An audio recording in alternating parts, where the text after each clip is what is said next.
So another problem with our modern economic system is stuff won't be adopted unless there's a substantial improvement for initial startup cost. So let's say that, let me give you an example. Let's say you have a product, and that product value, I'm going to give it an arbitrary number, is 20. Now, the investment to improve it, now the new technology has a value of 25.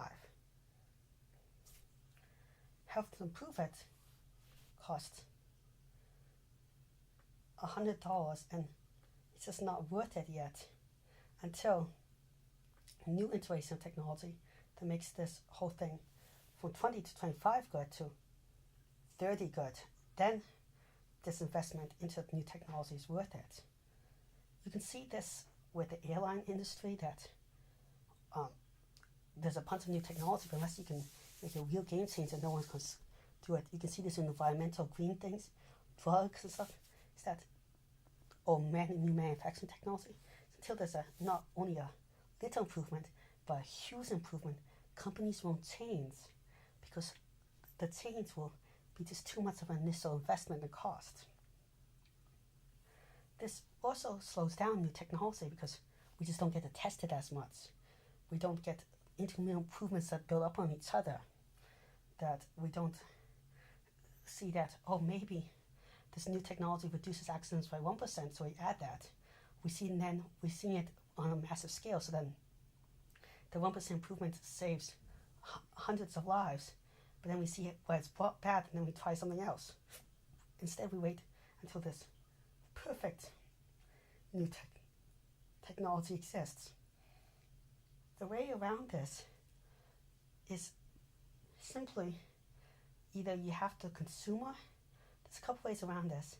Either the consumer really has to push hard, you get lucky, or you get lucky and get a good investor or person that moves it because of their own goodwill, lucky, or you're going to have some sort of government intervention to really push for new technology. And government intervention doesn't mean that the government designed a new technology, doesn't mean the government forces people necessarily to adopt a new technology, but it can be anything from incentives, tax incentives. It can be anything from PSAs like, you should buy electric cars, or don't smoke, or jewels are unsafe. So also there are other things like improvement in people's health, like don't do this, it's not safe. So education, like, this is about how to use this birth control effectively, or something like that, or new practices. It could also be the opposite, taxing unhealthy things and stuff before the breaking point. The problem with all these systems we find them is that they're really looking for radical change, which takes so long, and the longer you wait for radical change, the more the system becomes stuck in growth. Nowadays, it's really hard to change the airline industry because now we have so much investment in the older tech that's even more than if we kept updating it and kept slight improvements. And that's actually what happened to the space shuttle the US had. Was by the end, there's calculations, but they could have saved a couple tons in the weight if they replaced the computers with modern day computer chips.